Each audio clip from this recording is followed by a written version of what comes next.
요한복음 15장 18절에서 27절입니다.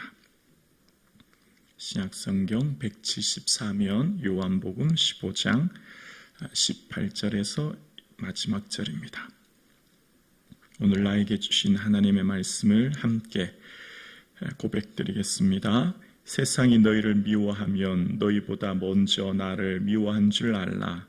너희가 세상에 속하였으면 세상이 자기의 것을 사랑할 것이나 너희는 세상에 속한 자가 아니요 도리어 내가 너희를 세상에서 택하였기 때문에 세상이 너희를 미워하느니라. 내가 너희에게 종이 주인보다 더 크지 못하다 한 말을 기억하라. 사람들이 나를 박해하였은즉 너희도 박해할 것이요 내 말을 지켰은즉 너희 말도 지킬 것이라.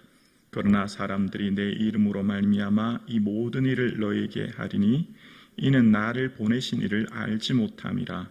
내가 와서 그들에게 말하지 아니하였더라면 죄가 없었으려니와 지금은 그 죄를 핑계할 수 없느니라. 나를 미워하는 자는 또 내 아버지를 미워하느니라. 내가 아무도 못할 일을 그들 중에서 하지 아니하였더라면 그들에게 죄가 없었으리니와 지금은 그들이 나와 내 아버지를 보았고 또 미워하였도다.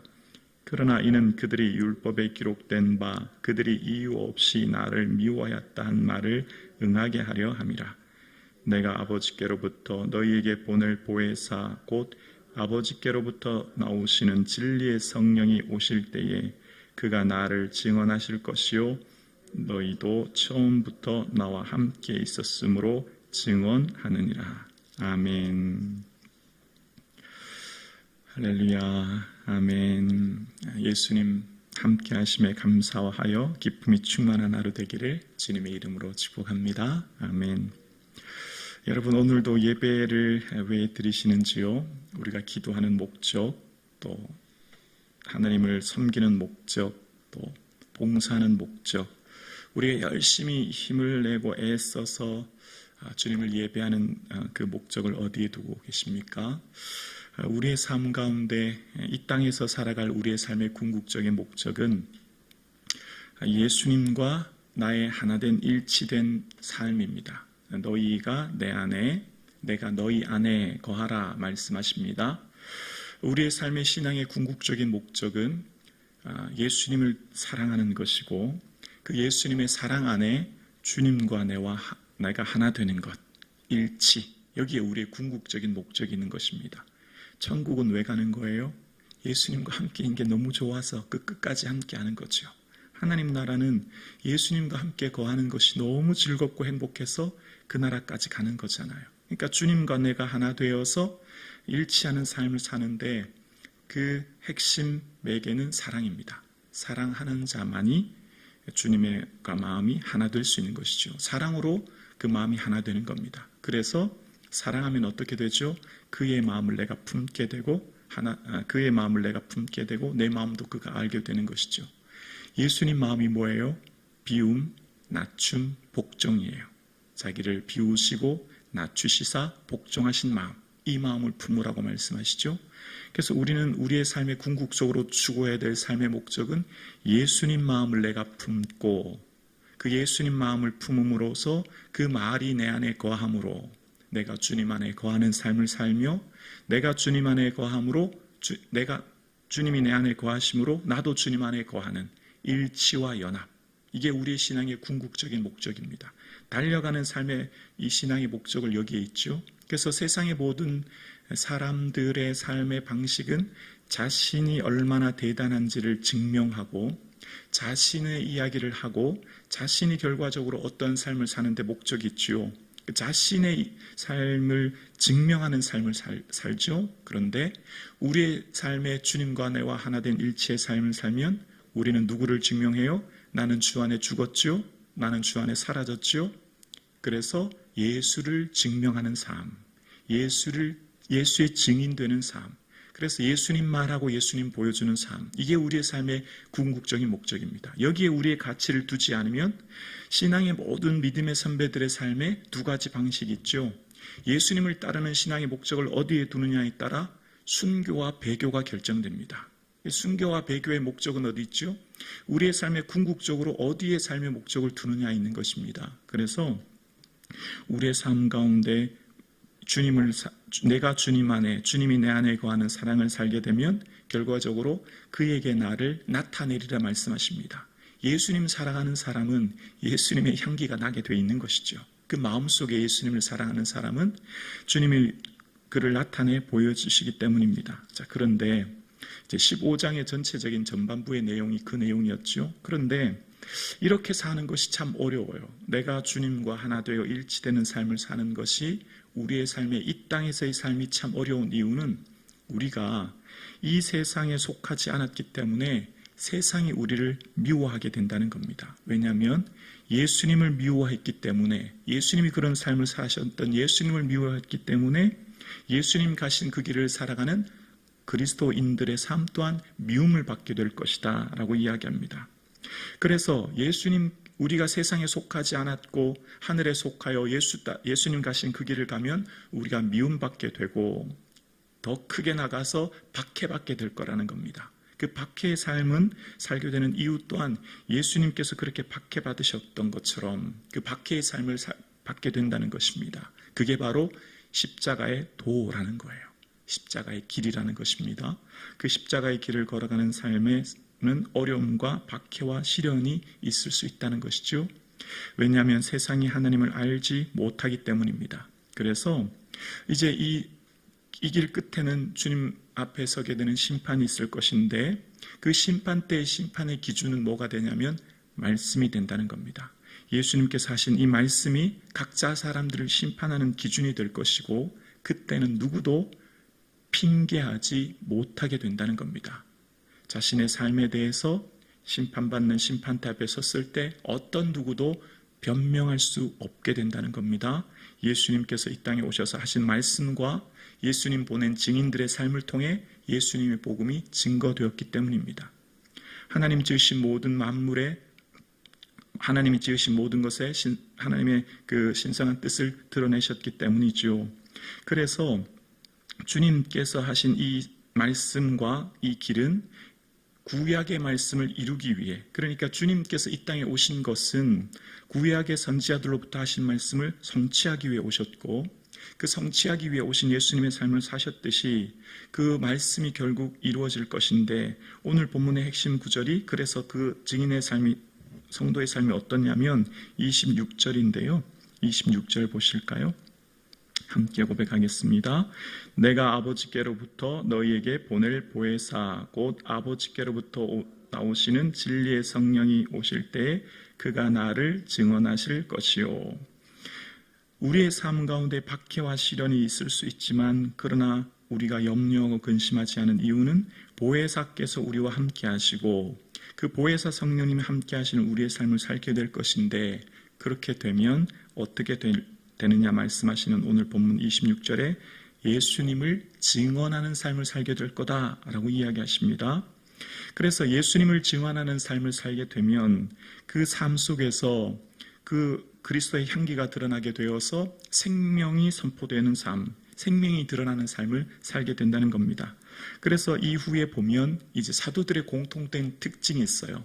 사도들의 모든 모습 속에서 드러나는 공통된 특징, 베드로를 보면 사도행전 2장 32절입니다.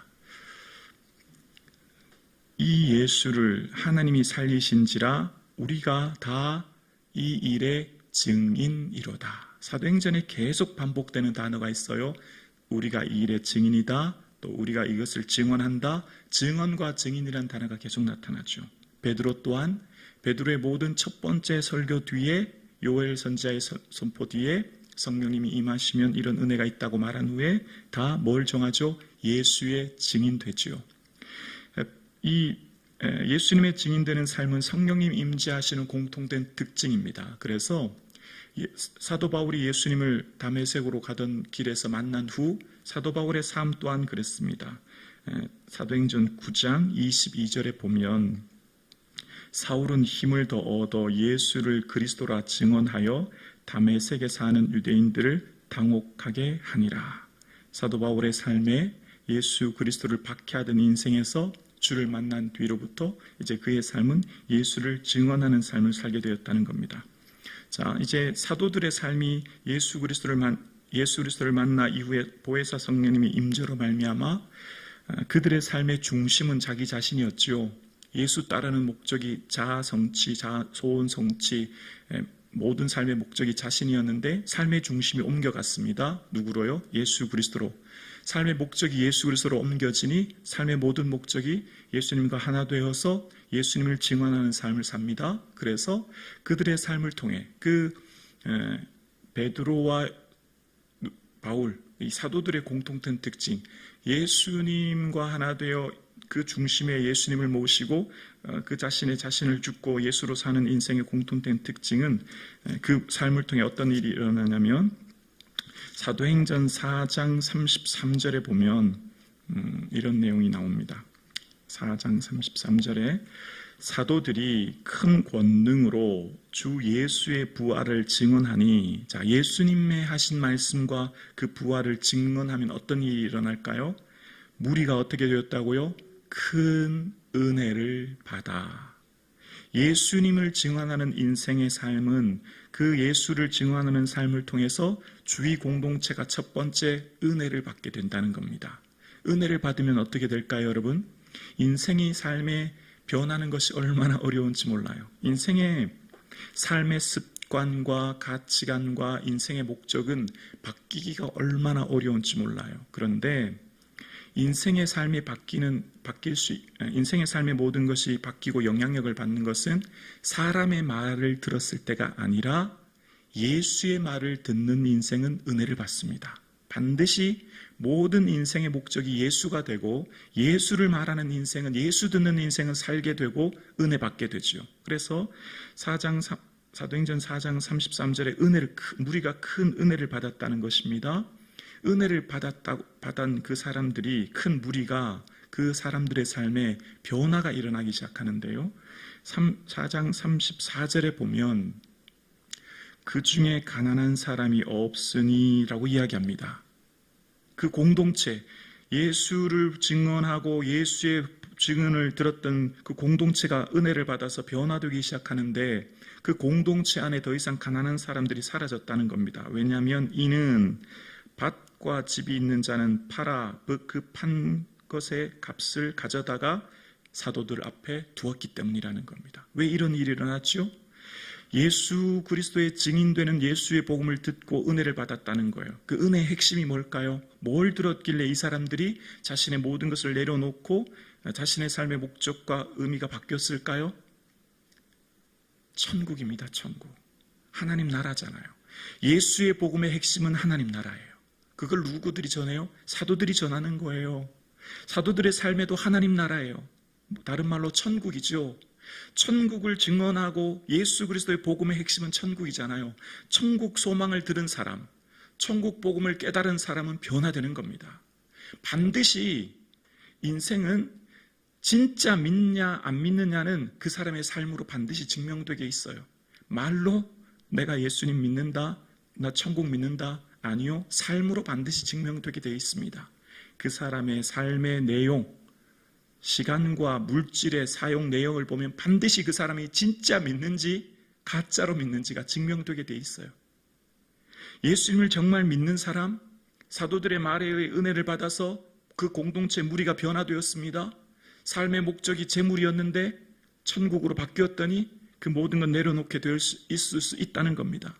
그래서 모든 믿음의 선배들, 모든 이렇게 믿음의 선배들의 설교를 보면, 메시지를 보면 반드시 재물에 대한 설교가 반드시 나옵니다. 그래서 우리의 삶 가운데 천국을 소망하는 사람, 하나님 나라의 비전을 가지는 사람은 우리의 소원이, 우리의 소망이 저 천국으로 바뀌어지게 되고 그런 인생은 반드시 변화된 삶을 살게 된다는 거죠. 은혜를 받아 삶이 변화되는 것, 예수 복음 들었을 때만 가능합니다. 오직 예수님 말씀으로 채워지고 오직 예수 그리스도로 충만해지고 예수 그리스도로 말미암아 하늘나라의 복음을 가지는 인생, 그 인생이야말로 이 땅에서의 삶이 새로워지는 것이죠. 오늘 우리의 삶의 목적이 저 천국에 있고 하나님 나라에 두고 나를 증명하는 인생이 아니고요. 예수 증명하는 인생 되기를 주의 이름으로 축원합니다. 그 인생의 길은요, 비움, 낮춤, 복종이에요. 뭐까지 복종하는 거예요? 모멸, 비참까지 복종하는 거예요. 그게 예수 가신 길이거든요. 그 사람을 통해서 생명의 빛이 드러나는 것입니다. 그 사람을 통해서 진리의 빛이 드러나는 것이고 그 사람을 통해서 그리스도의 향기가 드러나는 것이죠. 그래서 어려워요. 그래서 늘 말씀을 붙들어야 되는 것이죠. 이것이 주님 내 안에 거하는 사람의 특징적인 삶입니다. 우리의 신앙의 목적이 여기 두어야 되는 겁니다. 이게 우리의 삶의 신앙의 궁극적인 목적이 되어야 합니다. 주님이 내 안에, 내가 주님 안에 거하는 삶, 그 삶을 통해서 예수님 가신 그 길을 걷게 되는 증인의 삶을 살게 되는 것입니다. 여기에 우리의 삶의 목적이 두지 않으면 중도에 포기합니다. 다른 길을 가게 되죠. 궁극적으로 끝까지 이 길을 갈 수 있는 최종적인 목적, 최우승리 얻는 목적은 여기에 가치를 두어야 되는 것이지요. 여기에 우리의 삶의 목적을 두고 우리의 표대가 예수님과 하나 되는 삶을 사는 것에 둘 때 온전히 우리의 표대, 우리의 목적이 예수 그리스도가 하나 되는 것을 추구할 때 우리는 끝까지 이 길을 가게 될 것입니다. 이것이 우리의 삶의 목적이 될 수 있는 이 하루 되기를 주님의 이름으로 축원합니다.